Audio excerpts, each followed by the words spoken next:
मैंने कहा मैं किसी और टीचर की क्लास तो नहीं खा गया? नहीं। ठीक है। पुराने ज़माने में एक कमरे में 2 क्लासें एक वक्त में नहीं हो सकती थी, अब एक लाइसेंस पे 2 क्लासें नहीं हो सकती। ठीक है, मैं गो टू वेबिनार के लाइसेंस पे, वो गो टू मीटिंग का आया था मेरे पास। चल जा भाई, प्यारे भाई।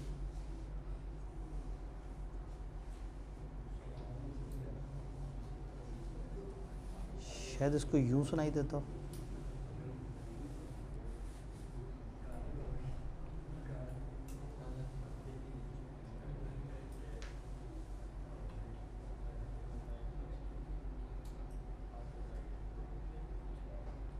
एक बात मुझे समझ आ गई, अगली क्लास मुझे अपनी डिवाइस के साथ ही करनी चाहिए।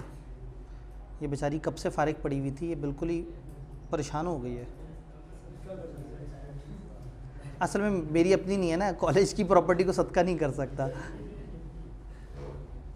ये कोविड के स्टार्ट में हमने ये वाली डिवाइसेस ली थी कॉलेज की तरफ से, तो मुझे लगा कि ये अभी भी अच्छा काम करती होगी, लेकिन ये भूल गई है अच्छा काम करना। कोई बात नहीं, हम अपनी सरफेस लेके आएंगे, वो अच्छा काम करती है। उसकी राइटिंग ज़रा गंदी होती है, मतलब जो मैं लिख रहा हूँ इससे भी ज़्यादा गंदी हो जाएगी। मेमोरेंडम एंड आर्टिकल्स, चैप्टर 1 के अहम टॉपिक अब हमें 2-3 समझ आ गए। 3 अहम टॉपिक और एंड पे वो जो रजिस्ट्रेशन के आफ्टर इफेक्ट्स और वो जो रिफ्यूज़ल है, वो तो गिनती के 4 ही टॉपिक्स हैं जो बार बार रिपीट किए हैं। फिर 1 ऑफ 1-2 सवाल हैं, जैसे मेंबर वाला आ गया और ये 20 बंदों वाला आ गया। अदरवाइज अगर आप देखें तो मेनली आई कि अपने 3-4 टॉपिक्स को बार बार घसीटा है। जी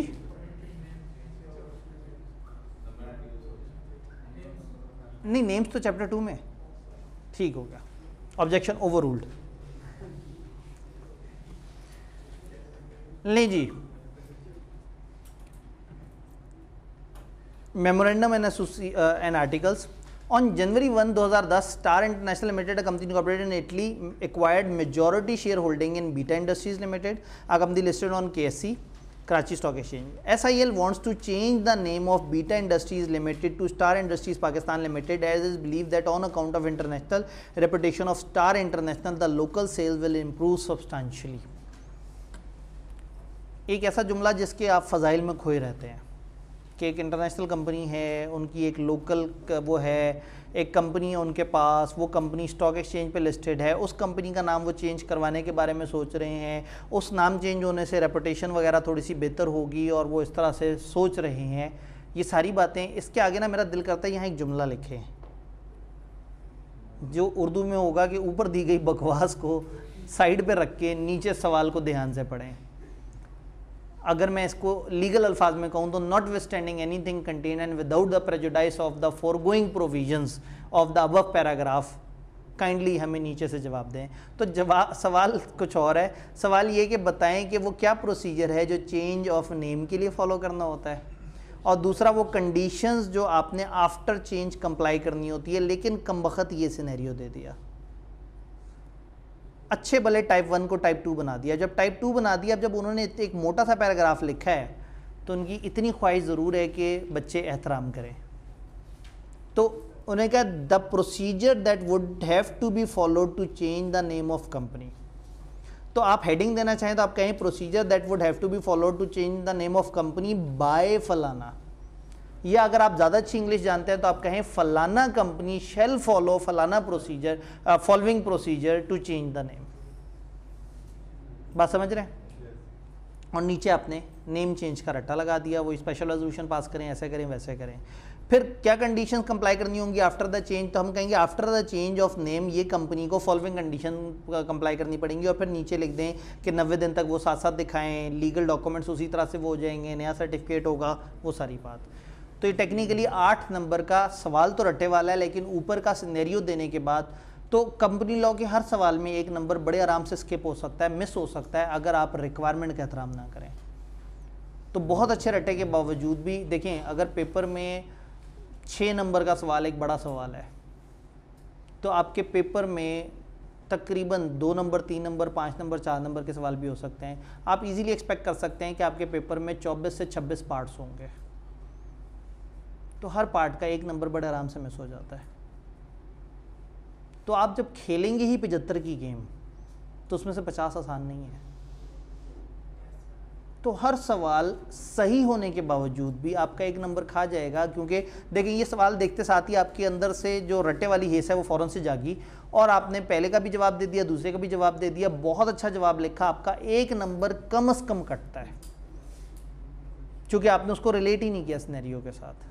हालांकि आप समझते हैं कि ज़रूरत ही नहीं थी रिलेट करने की, लेकिन चूंकि उन्होंने बेचारों ने सिनेरियो बना के आपसे पूछा है तो अब उनका एहतराम करने के लिए आपको ऐसा करना पड़ेगा। Done. Narrate the responsibility of company और director in any of in the following circumstances. एक सवाल होगा जिसके कई पार्ट होंगे, जिनमें से एक पार्ट उठाया जो इस चैप्टर से रिलेट करता है। Alteration in articles of association of companies approve by passing a resolution in annual general meeting. Articles में एक अल्ट्रेशन अप्रूव हुई है एजीएम के अंदर, बताएं कंपनी या डायरेक्टर्स की क्या जिम्मेदारी है। पहले तो ये देखें कि वो रेजोल्यूशन स्पेशल हुई है या नहीं हुई, क्योंकि आर्टिकल्स की जो चेंज है वो सादा रेजोल्यूशन से नहीं पास होती। तो अगर आप इजाफी पॉइंट लेना चाहें तो आप लिख देंगे हम पहले चेक करेंगे कोई स्पेशल रेजोल्यूशन है या नहीं। अच्छा, हो गई अल्ट्रेशन हो गई, अब क्या करना है, फाइल करना है। आपने एक अल्टर्ड आर्टिकल्स उठा के और रजिस्ट्रार को फाइल कर देना है, और उसके बाद मेंबर कभी भी आपसे आर्टिकल्स लेंगे तो आपने क्या करना है, अल्टर्ड कॉपी उनके हवाले करनी है। इस तरह से क्लियर, डन।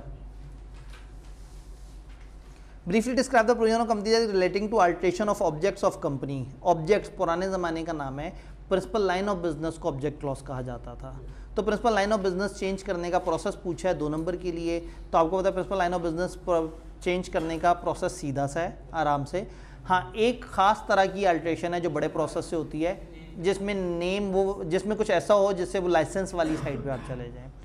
2 नंबर का सवाल है, असूलन जब आप इसके अंदर पूरा प्रोसेस बता रहे हैं तो गालबन छोटे वाले से काम चल जाएगा। फिर भी अगर डर लगे तो आप नीचे लिख सकते हैं कि अगर ऑब्जेक्ट या principal line of business change हो के लाइसेंस एक्टिविटी हो तो उसके लिए एक डिफरेंट प्रोसेस है। कम से कम ये बता दें कि मुझे पता है कि और प्रोसेस है, लेकिन तुमने नंबर थोड़े से दिए हैं, मैं क्या करूं, मैंने ऊपर छोटा प्रोसेस भी लिख दिया है और ये भी बता दिया कि मुझे बड़ा प्रोसेस भी आता है। अब 2 नंबर के लिए इससे ज़्यादा मैं क्या कर सकता हूँ आपके लिए। तो ये इन AGM of Paramount Limited, shareholder objected to shifting of registered office from Multan to Lahore without obtaining confirmation from commission। उसने कहा आप मुल्तान से लाहौर जा रहे हैं और SCCP से पूछा ही नहीं, कितनी गुस्ताखी कर दी आपने। फाइनली टाइप 3 सवाल, कानून ये कहता है कि रजिस्टर्ड ऑफिस क्लॉज अगर चेंज हो प्रोविंस के चेंज की वजह से तो स्पेशल रेजोल्यूशन पास करें और SCCP से इजाज़त लें। इस वाले में चूंकि विद इन प्रोविंस मूवमेंट हो रही है तो बताना ज़रूरी है, इजाज़त लेना ज़रूरी नहीं। देयरफॉर पैरामाउंट लिमिटेड ने अगर SCCP से कंफर्मेशन नहीं ली तो उन्होंने कुछ गलत नहीं किया। बात समझ आ रही है ना, कि सिर्फ एड्रेस चेंज हुआ है एक ही सूबे में। अगर सूबा बदलता तो रजिस्टर ऑफिस चेंज होता, जिसके बाद बड़ा प्रोसेस फॉलो करते और स्पेशल रेजोल्यूशन और फिर SCCP इन्वॉल्व करते और फिर एंड पर रजिस्ट्रार आता। ये 4 नंबर के लिए कम एलोकेशन थी मार्क्स की, इसमें लिखना ज़्यादा था। जी, यहाँ से कोई सवाल था?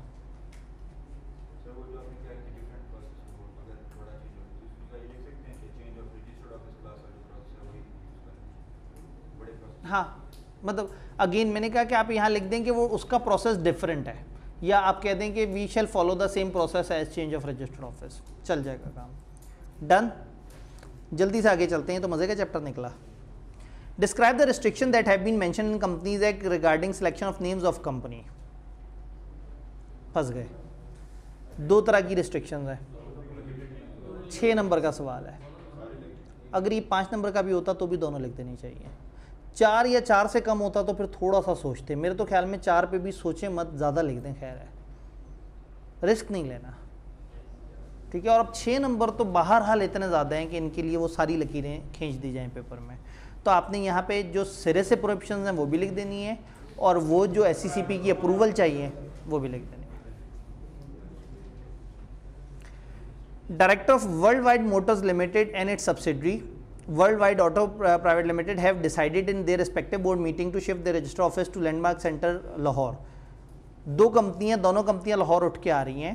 प्रेजेंट एड्रेस एक कंपनी का लाहौर का ही और दूसरी पेशावर, तो एक लाहौर से लाहौर आ रही है और एक पेशावर से लाहौर आ रही है, ठीक है, तो पेखोर टू लाहौर जो है वो पेखोरता नहीं, क्या होता है पश्तो में? पेखोर से लाहौर को क्या कहते हैं?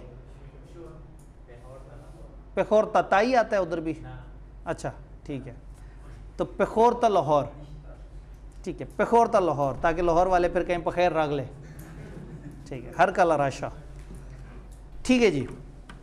और आगे से अगर उन्होंने कह दिया जो तो सारा मीना कोम, तो फिर कितनी मुश्किल में पड़ जाएंगे लाहौर वाले। खैर इग्नोर, ये पेशावर वाले समझ सकते हैं इस जुमले का मतलब। ऑल दो मेरा एक्सेंट थोड़ा गलत होगा लेकिन नीयत साफ थी। ठीक है, तो ये आप बाद में वीडियो को पॉज करके थोड़ा सा स्लो में सुन सकते हैं कि मैंने कौन सा मीना कोम की बात की थी। You are required to list the procedures to be followed by each company for shifting its registered office under the provision। ये दोनों कंपनियों को आपने बताना है कि वो क्या करें। एक लाहौर से लाहौर आ रही है, एक पेखोरता लाहौर आ रही है। तो जो पेशावर से लाहौर आ रही है वो पूरा प्रोसेस फॉलो करके आएगी, और जो सिर्फ वहाँ से आ रही है, लाहौर से लाहौर आ रही है, तो उसने एड्रेस चेंज के बारे में बता देना है, बाकी उसकी कोई जिम्मेदारी नहीं है। तो अब आपने करना ये है कि आपने दोनों, पहले एक कंपनी की हेडिंग देनी है, process to be followed by वो वाली कंपनी, और नीचे छोटा प्रोसेस लिख देना है। छोटा क्या है, ये तो बहुत ही छोटा प्रोसेस है ना, आपने सिर्फ इन्फॉर्म करना है। फिर दूसरी का लिखना है और फिर उसकी सारी चीज़ें कवर कर देनी है। यहाँ एक लीगल बहस है कि रजिस्टर्ड ऑफिस जब चेंज होता है और शहर ना भी चेंज हो या सूबा ना भी चेंज हो, तो क्या स्पेशल रेजोल्यूशन पास करनी है या नहीं करनी। प्रॉब्लम ये है कि लॉ के अंदर कन्फ्लिक्ट है सेंटेंस में। सेंटेंस ऐसा है कि इसका मतलब येस भी निकल सकता है और नो भी निकल सकता है। तो आप अगर लिख दें कि हम स्पेशल रेजोल्यूशन पास करेंगे और फिर हम अपना एड्रेस चेंज करेंगे, तो को ज़्यादा ख़तरे वाली बात नहीं है। अगर उन्हें बुरा लगेगा वो काट देंगे, लेकिन नहीं लिखेंगे और वो चाहते थे तो ज़्यादा बुरा लगे शायद उन्हें।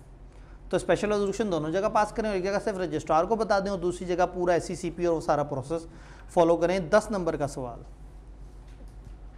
अब इतने नंबर नहीं है उनके पास, क्योंकि अब 3 चैप्टर्स की मिला के 15 से 20 नंबर की वेटेज है। तो मूड में आने पे आए तो पूछ सकते हैं, 10 का इधर से पूछ लें, 10 का शेयर कैपिटल से पूछ लें और भूल जाएं किसी और चैप्टर को। Under provision of Companies Act, a company without a prior approval of SCCP cannot be registered by a name which contains certain words or phrases suggesting certain attributes, affiliations. List those attributes या affiliation SCCP से पूछे बगैर कौन कौन सी तरह के ताल्लुक नहीं शो कर सकते। अलग से लिस्ट है पैट्रोनेज वाली, वो वाली लिस्ट मांगी है। टोटल इन्होंने प्रॉब्लम नहीं मांगे। यहाँ नंबर मेरे पास गायब हुए हैं, पता नहीं इसके कितने नंबर थे। Directors of Muntaqil limited are considering to relocate companies registered office, चूँकि उनका नाम मुंतकिल है, Karachi to Islamabad to carry on business more economically. तो आपके पास सवाल में इससे ज़्यादा लिखा हुआ है? एक मिनट, मैं थोड़ा सा आगे पीछे करके देख लूँ। हमारी कॉपी पेस्ट वाली टीम ने जो है वो नीचे का वो उड़ा दिया। क्या है सवाल?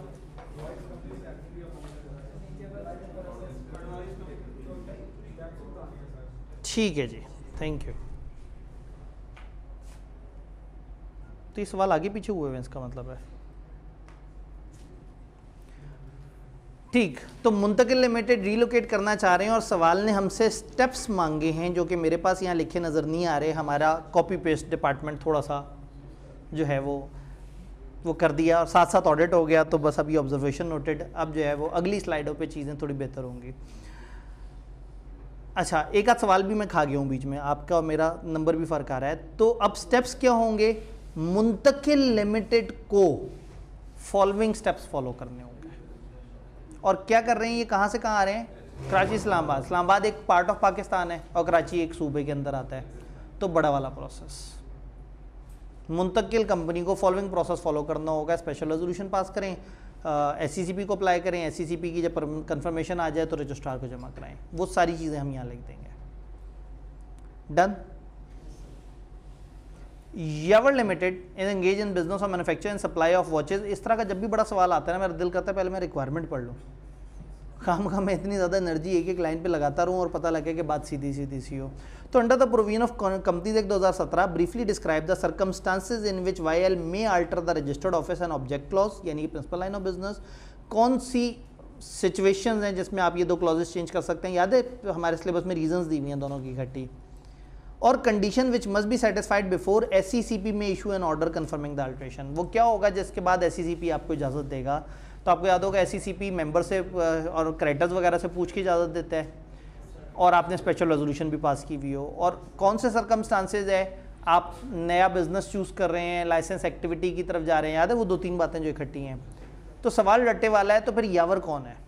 Yavar is engaged in business of manufacturing and supply of watches in urban area of Sindh. However, due to rapidly changing consumer demand, Yavar decided to diversify its business and start assembly of smartphones at their factory in Multan. The company is also planning to move its register office from Karachi to Multan. In order to alter the register office and object clause of memorandum for the purpose, Yavar has passed a special resolution as applied to commission for approval. सब कुछ खुद ही बता दिया। जब थक गए तो देखा तो सवाल तो सीधा सा था कि बताएं वो क्या सर्कमस्टांसेज हैं। तो है रट्टे वाला सवाल, लेकिन चूंकि यावर आ गया बीच में तो हम कहेंगे following are the circumstances in which YL may alter the registered office. तो टाइप 2 में आपको नॉर्मली जो स्टार्टिंग लाइन है वो सवाल में से मिल जाती है, ना मिले तो थोड़ा इंटेलिजेंटली अच्छी सी लाइन बनाने पे थोड़ी सी एफर्ट कर लेनी चाहिए, नीचे तो आपका रट्टा चल जाएगा। डन। तो टाइप 2 जी। दूसरा कौन सी कंडीशन है जो सेटिस्फाई होनी चाहिए जिस पे SCCP बाद में आपको कंफर्म करेगा? एक तो स्पेशल रेजोल्यूशन होनी चाहिए, हम कहें कि वो हमें गिवन है कि वो हो चुकी हुई है। दूसरा SCCP को आपने खुद अप्लाई किया हो कि जी आप हमें बताएं, और फिर SCCP आपके क्रेडिटर्स और मेंबर्स से कंफर्म करने के बाद कि क्या इससे किसी को नुकसान तो नहीं होगा, किसी के राइट्स तो नहीं मुतासर हो रहे, और देन आपको इजाज़त देती है। तो वो वाली बात, नंबर्स थोड़े से ज़्यादा हैं, उस ज़माने में ज़रा ज़्यादा डिटेल से लिखा होता था हमारी किताब में, हमारी किताब में 1-2 लाइनों में सारी बात लिखी हुई है।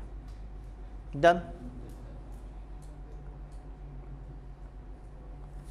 पुराने टीचर से पढ़ने का फ़ायदा होता है, आपको बता सकता है कि उस ज़माने में ICAP की किताब में क्या होता था और अब क्या होता है। एक दफ़ा 2012 में एक कोड ऑफ कॉर्पोरेट गवर्नेंस आया जिसमें लिखा था कि ये 2016 में जाके एक्सपायर होगा, 2016 तक के उसके कुछ रूल्स दिए हुए थे। तो मैंने सोचा कि इन्होंने तो बड़ा आगे तक अगले 4 साल के रूल्स बता दिए। फिर 2016 में भी जब वही कानून पढ़ा रहा था, मैंने कहा मैं कितना पुराना हो गया हूँ कि जब ये आया था और जब ये फौत होने वाला है, मैं दोनों टाइम पे हयात हूँ और जो है ना मैं पढ़ा रहा हूँ। पुराने ज़माने में तो वो 1857 में और जनाब 1872 में और 1881 में कानून आते थे। वो आपका ज़माना जालियत था, ग्रुप ए था। ग्रुप बी में अब आप मौजूद हो गए हैं, इस वक्त आप लेटेस्ट कानून पढ़ते हैं 2017 वाले, और वो भी है बीच में सिक्योरिटीज़ एक्ट 2015 का। एक और कानून भी आपके सिलेबस में, डिविडेंड की डिस्ट्रीब्यूशन की रेगुलेशन, जिसमें से सिर्फ 1-2 लाइनें उठानी है कि वर्किंग डेज किसे कहते हैं, और वो 10 दिन वाली बात। एक और भी कानून है आपके सिलेबस में, डायरेक्टर की जो वो है, इंडिपेंडेंट डायरेक्टर की रेगुलेशंस हैं, जिसमें से वो वेबसाइट और वो डिस्क्लेमर वाली बात है।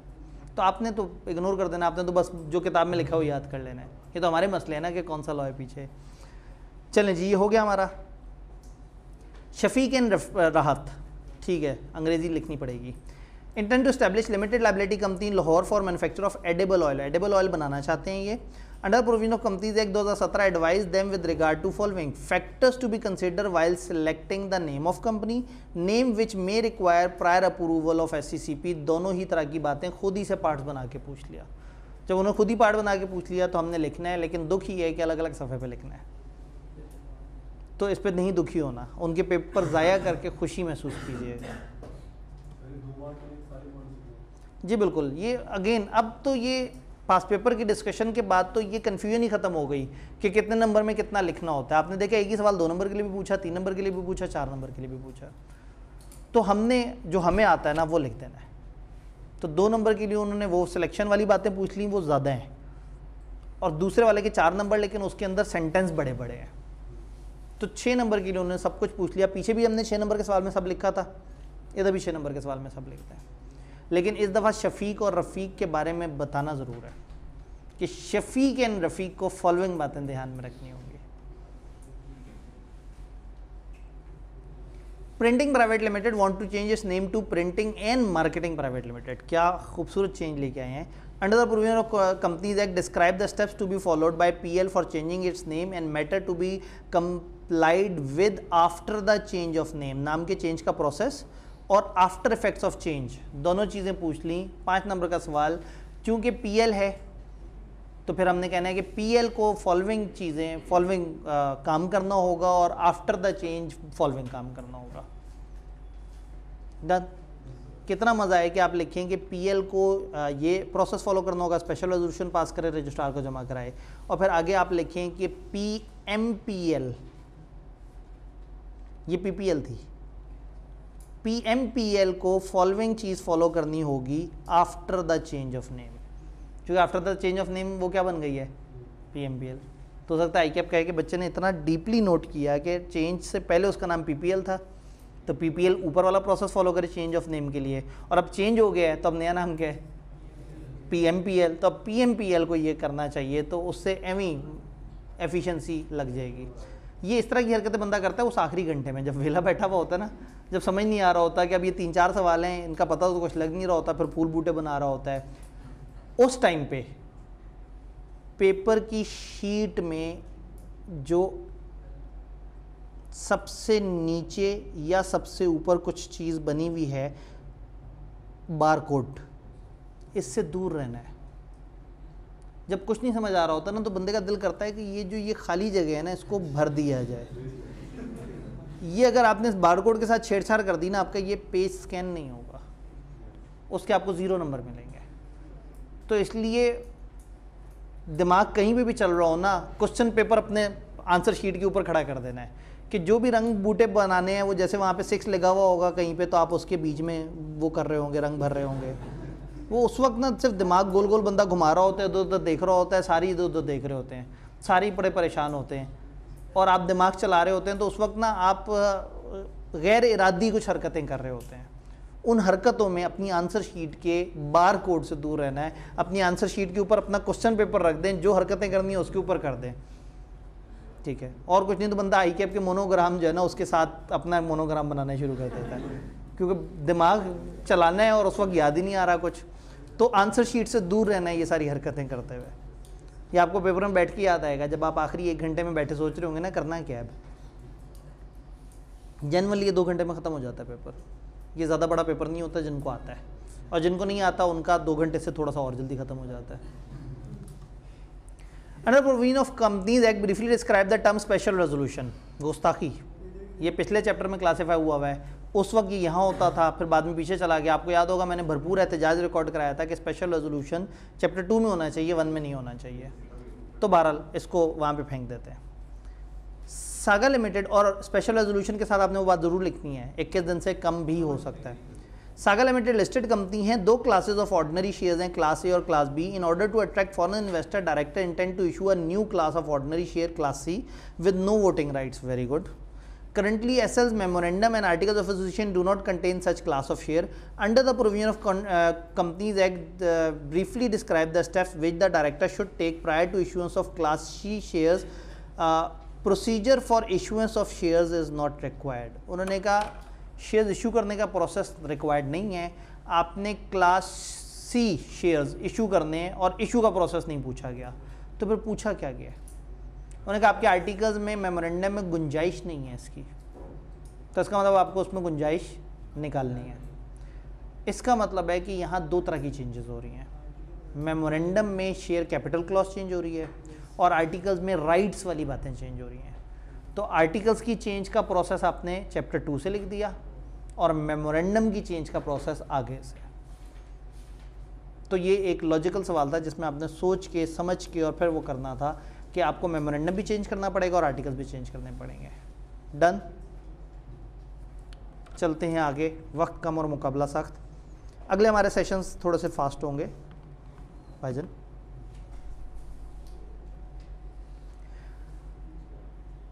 प्रिंसिपल लाइन ऑफ बिजनेस के बारे में आप क्या जानते हैं? उन्होंने कहा जी कंपनीज एक्ट में प्रिंसिपल लाइन ऑफ बिजनेस के बारे में जो लिखा है हमें बता दें। टाइप 1 सवाल है, आपको शुरू में 3-4 लाइनें लिखी नज़र आई, लिख दें। नाम से कमेंसरेट करता हो, प्रिंसिपल लाइन ऑफ बिजनेस जो है वो चीज़ है जो बताए कि आपका मेन बिजनेस क्या है, वो जो बिल्कुल शुरू में। और वो प्रिंसिपल लाइन ऑफ बिजनेस वो जो सब्सटेंशियल ऑफ एसेट्स और रेवेन्यू वाली बात है, वो यहाँ पे आप लिखते हैं। यानी 5 नंबर के लिए जो कुछ आप ना प्रिंसिपल लाइन ऑफ बिजनेस के बारे में। असल में प्रिंसिपल लाइन ऑफ बिजनेस लिखा, उसका चेंज नहीं लिखा। लेकिन फिर भी अगर डर लग रहा होता है लिख दें, लेकिन प्रिंसिपल भी अच्छा खासा हो जाएगा। A team of young engineers, मेरा जिक्र हो रहा है, अच्छा, is planning to incorporate a private limited company which would provide machine maintenance services to large companies. The company would initially be incorporated with a share capital of 20 million. However, the engineers are not certain about following matters: registration and signing of articles of association. मतलब engineer को सबसे छोटी वाली बात नहीं आई कि article of association की registration और साइनिंग किस तरह से होगी। तो आप कहेंगे जितने भी सब्सक्राइबर हैं उस पर साइन करेंगे, अपने नाम पते और वो सारी चीज़ें देंगे और वो जमा कराएंगे। Advise the team of engineer in respect of above matters, असल में किसी सवाल का ये पार्ट ही है, उसमें कोई और भी होंगे, कुछ और मशवरे भी मांगे होंगे उन्होंने।